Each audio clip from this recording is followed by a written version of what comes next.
할렐루야. 말씀의 제목은 오직 예수 그리스도와 십자가입니다. 한번 따라하세요. 오직 예수 그리스도와 십자가. 성숙한 신앙인의 모습은 예수 그리스도를 닮아가는 데 있습니다. 저분이 얼만큼 성숙한 신앙인이냐 아니냐 하는 것은 그 삶의 모습 속에서 얼만큼 예수님의 모습이 나타나냐 나타나지 않느냐 거기에 달려 있는 것입니다. 우리가 예수님을 닮아가기 위해서는 예수님의 십자가를 이해해야 됩니다. 예수님의 십자가에서 어떠한 일이 일어났는가? 예수님의 십자가는 우리 신앙의 출발점입니다. 온 인류의 죄와 저주를 짊어지시고 십자가에서 돌아가셨습니다. 십자가에서 하나님의 사랑이 완성된 것입니다. 예수님이 죽으심으로 우리를 죄와 사망, 질병, 저주에서 구원해 주시고, 그리고 예수님의 부활로 말미암아 그 모든 축복이 우리에게 선물로 주어졌기 때문입니다. 그래서 사도 바울이 이 은혜를 깨닫고 난 다음 오직 예수 그리스도와 그의 십자가만 알기로 결심했다고 고백한 내용이 오늘 말씀입니다. 우리가 알아야 될 것이 무엇이냐? 고린도전서 2장 2절 이 말씀을 다시 한번 우리가 봅니다. 내가 너희 중에서 예수 그리스도와 그가 십자가에 못 박히신 것 외에는 아무것도 알지 아니하기로 작정하였습니다. 아멘. 신앙의 단순화가 필요합니다. 단순화. 너무나 많은 것을 배우려고 하니까 가장 중요한 것이 무엇인지 또 중요하지 않은 것이 무엇인지 섞여버렸어요. 그래서 우리 예수 믿고 나서 반드시 제대로 알고 믿고 따라가야 될 것이 무엇인가를 딱 붙잡아야 되는데, 그것이 바로 예수 그리스도와 그의 십자가입니다. 사도 바울은 공부를 많이 한 사람입니다. 당시 최고의 학벌인 가말리엘 밑에서 공부를 한 사람입니다. 그리고 유대인 중에 유대인이요 바리새인 중에 바리새인입니다. 어려서부터 철저한 바리새인 교육을 받아서 율법에 능통하고 또 가말리엘 밑에서 공부를 했기 때문에 세상 지식으로 가득했습니다. 그러나 예수를 만난 다음 이 모든 것을 분투와 같이 버렸다. 왜? 예수 그리스도와 그 십자가의 그 은혜가 너무 내게 귀하고 이보다 더 소중한 것이 없기 때문에 세상의 학문, 요즘으로 말하면 박사학 이런 거 다 내던져 버리고 오직 예수님과 그의 십자가만 전하기로 결심했다고 고백을 한 것입니다. 십자가는 삼중 형벌의 인간의 저주가 삼중 축복으로 바뀐 자리입니다.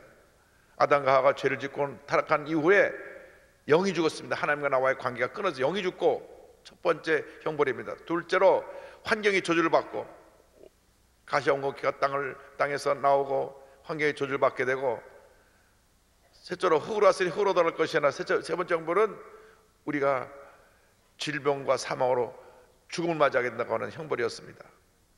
그런데 십자가에서 이 삼중 형벌을 삼중 축복으로 바꿔서 영혼이 잘된 같이 예수를 믿음으로 말미암아 하나님과의 관계가 회복되고 범사가 잘되고 환경에 하나님의 축복이 다가오고 강건하기를 강구하느라 육신의 건강과 그리고 우리가 하나님의 주신 영생의 그 축복을 가지고 이 세상을 떠날 때 저 천국으로 가게 되는 것입니다. 그래서 이 십자가를 통해서 삼중 축복의 은혜가 임했죠. 그 다음에 오중 복음의 은혜가 임한 것입니다. 중생, 성령 충만, 신유, 축복, 재림, 천국과 재림. 다시 말하면 예수를 믿음으로 말미암아 구원의 은혜가 임하고 나가서 성령 충만의 은혜가 임하고 예수의 보혈의 능력을 믿음으로 치료의 은혜가 임하고 주님을 믿고 주님 안에서 성실하게 살아갈 때 축복의 은혜가 임하고, 그리고 이 세상 사는 동안 저 천국 바라보며 살다가 저 천국에 가게 되는데,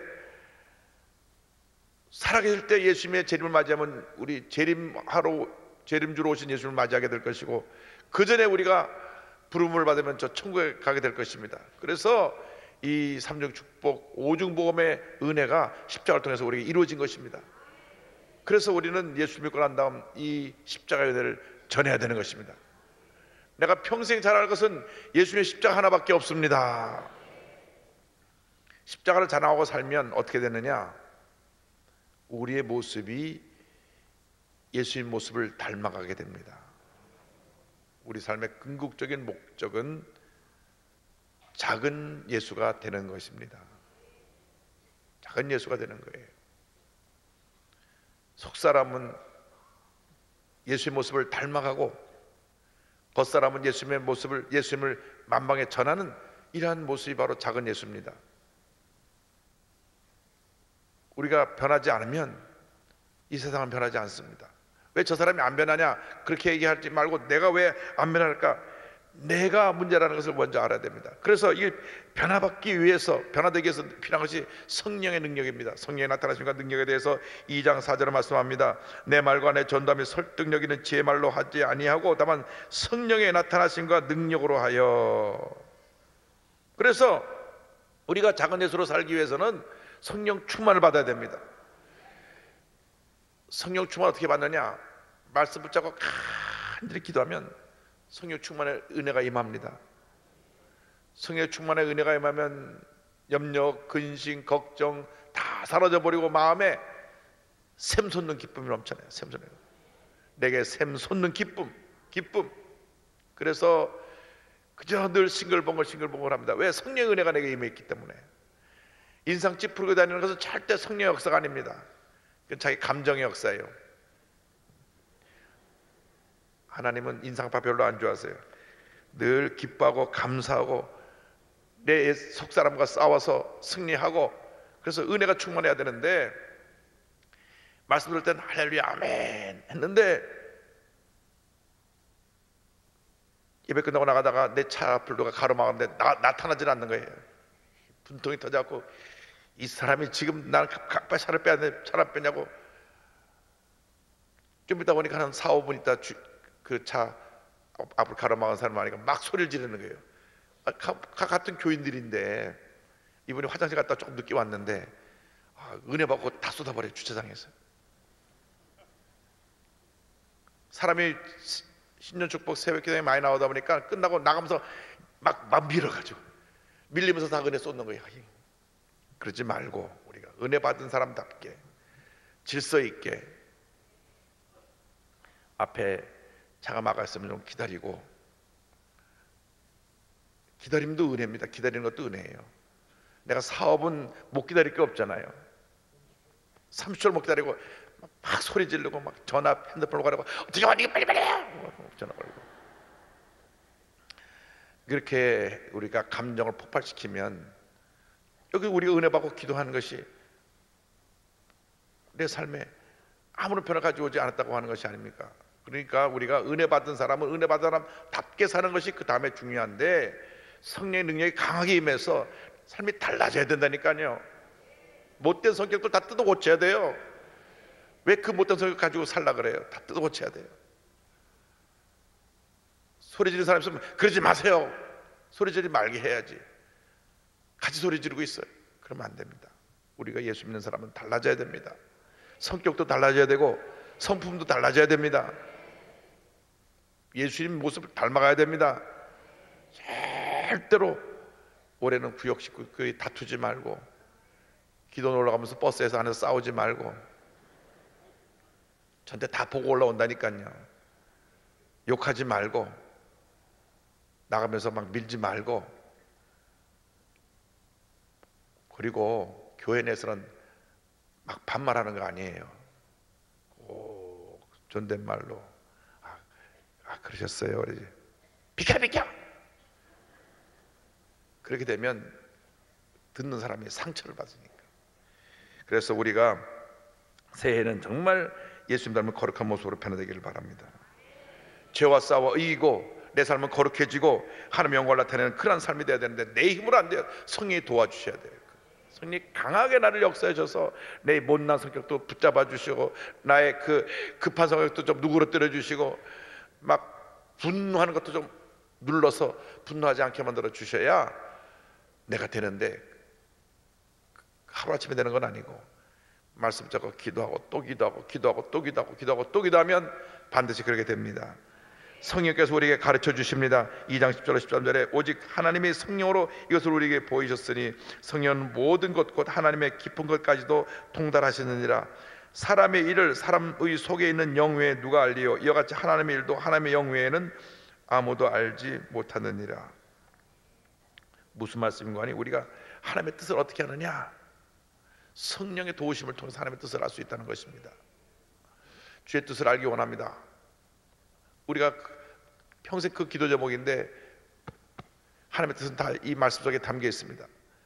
성경 66권 속에 하나님의 말씀이 담겨 있기 때문에 여러분이 하나님 뜻대로 살기 위해서는 날마다 성경을 읽어야 돼요. 날마다 하루 10장 읽으시면 1년에 성경 4번 읽어요. 10장 많지 않아요. 드라마 하고 넋 빼놓고 있는 동안 10장 읽어요. 그러니까 이제는 올해는 TV 보는 습관도 좀 줄이시고 뉴스는 보는 거 좋아요. 뉴스 보는 거 외에는 가급적 TV 보는 시간을 줄이고 성경 보는 시간을 늘리시기 바랍니다. 성경을 10장을 못 읽으시면 5장만 읽어도 1년에 2번은 읽을 수가 있어요. 평균적으로 5장만 읽어도. 그러니까 여러분들이 올해는 기필코 성경 1독 이상, 재직은 2독 이상 목표를 세워서 읽고 또 읽고 또 읽어서 그 다음 말씀을 해서 내게 주신 주님의 뜻을 알아야 됩니다. 그 다음 기도하는 거예요. 아침부터 말씀을 묵상하면서 주님 감사합니다. 분명히 주님이 뜻을 이루어 줄 믿습니다. 하나님의 뜻을 깨달아 알아서 기도하고 가족을 위해서 기도하고 자녀를 위해서 기도하고 직장을 위해서 기도하고 사업을 위해서 기도하고 교회를 위해서 기도하고 죄종을 위해서 기도하고 또 기도하면 반드시 주님의 그 기도를 들으시고 응답하시고 우리 삶 가운데 시온의 대로가 열리게 만들어 주실 것입니다. 주님께서 제게 주신 말씀이 있어요. 기도하는 사람들 이야기 외엔 듣지 말라. 누가 무슨 말 해도 듣지 마라. 기도하는 사람들 얘기만 들어라. 예배 잘 나오는 사람 얘기만 들어라. 근데 대부분 예배 잘 나오지 않는 사람들이 말이 많습니다. 기도하지 않는 사람들이 말이 많아요. 그런데 그 말이 굉장히 부정적인 말일 때가 많습니다. 안 들으면 차라리 난데 들으면 마음이 참 불편해지는 말들이 많아요. 주님 말씀하시기를 그런 말 듣다가 언제 네가 주님을 하겠느냐. 시간이 없다. 5년 내로 완전히 교회가 새롭게 변화되어야 되는데 하루가 급하다. 그러므로 앞으로는 예배 잘 드리는 사람, 기도하는 사람들하고 같이 이 교회를 부흥시키고 이끌고 나가라. 여러분들이 교회 부흥의 주역들입니다. 예배 빠지지 말고 열심히 기도하고 주님을 섬길 때 하나님께서 이 교회를 그 이전에 보지 못하게 놀라운 부흥의 역사로 완전히 하나님 기뻐하시는 교회로 변화시켜 주시고 성장시켜 주시고 통일시대를 열어가는 교회로 사용할 줄 믿습니다. 왜 이렇게 급하냐면 북한이 문이 열리면 어떡할 겁니까? 문이 갑자기 열리면 우리는 전혀 준비도 안 돼 있다가 그냥 확 밀고 내려오면 우리는 큰 어려움에 빠지게 되는 것입니다. 철저히 우리가 먼저 성령 충만 말씀으로 땅부장해가지고 우리 순복음교회가 중심이 돼서 한국교회가 딱 하나 되고 1천만 2천만이 딱 준비가 되면 통일이 돼도 복음 통일을 이룰 수가 있습니다. 이렇게 준비가 안 된 상태에서 물고 뜯고 싸고 교회가 나눠지고 교단이 나눠지고 막 연합단체들이 나눠져가지고 이 통일을 주님이 허락해 주려도 허락해 줄 수가 없어요. 그러니까 자꾸 지연되는 거예요. 지금 대화도 지연되고 자꾸 지연되는 거예요. 작년에 다 될 줄 알았죠? 그게 아니에요. 우리가 준비 안 됐는데 그게 되겠습니까? 하나님 문을 안 여시는 거예요. 아직. 저는 기도하기는 하나님 2019년도에는 평양에 우리 심장병원 다시 건축을 시작해서 완성하게 하여 주시고 그것이 북한의 선교센터가 되어서 평양부터 시작해서 북한 전역에 병원을 세우면서 복음이 확산되어지게 하여 주옵소서. 기도하는 제목이 있습니다. 이를 위해서 여러분들이 성령으로 충만해서 하나가 되어가지고 똘똘 뭉쳐서 구역을 변화시키고 교회를 부흥시키는 부흥의 주역들이 되기를 바랍니다. 우리의 힘으로 능으로 되는 것이 아니라 성령께서 우리를 통하여 일하시기 때문에 고린도서 2장 12절 13절에 이와 같이 우리에게 말씀합니다. 우리가 세상의 영을 받지 아니하고 오직 하나님으로부터 온 영을 받았으니, 성령을 받은 거예요. 이는 우리로 하여금 하나님께서 우리에게 은혜로 주신 것들을 알게 하려 하십니다. 우리가 이것을 말하거니와 사람의 지혜가 가르친 말로 아니하고 오직 성령께서 가르친 것으로 하니 영적인 일은 영적인 것으로 분별하느니라. 매우 중요한 얘기입니다. 영적인 일은 영적인 것으로 분별하느니라. 교회 일은 성령의 역사로 말미암아 되어져야지 인간의 생각으로 되어서는 안 된다는 것입니다. 절대로 교회는 인간의 왕국이 아니라 예수님의 왕국이고, 인간의 역사가 아니라 성령의 역사라는 걸 잊지 말아야 합니다. 그래야 이 교회가 교회다운 교회가 되는 것입니다.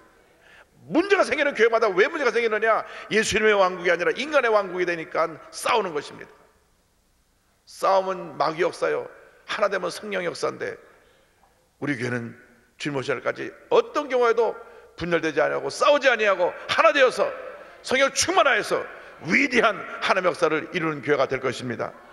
통일 시대에 통일을 이뤄가는 그 선봉장이 되어서 하나님의 큰 역사를 이루는 교회로 우리 교회가 쓰임받게 되어서 저는 확신합니다.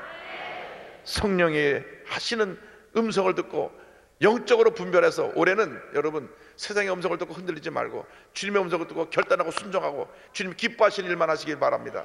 십자가만 자랑하며 사시고 예수님만 자랑하며 사시고 예수님만 닮아가시고 여러분 주변의 모든 사람들을 예수의 사랑으로 변화시키는 주님의 큰 일꾼들이 다 되시기를 주님의 이름으로 축원합니다.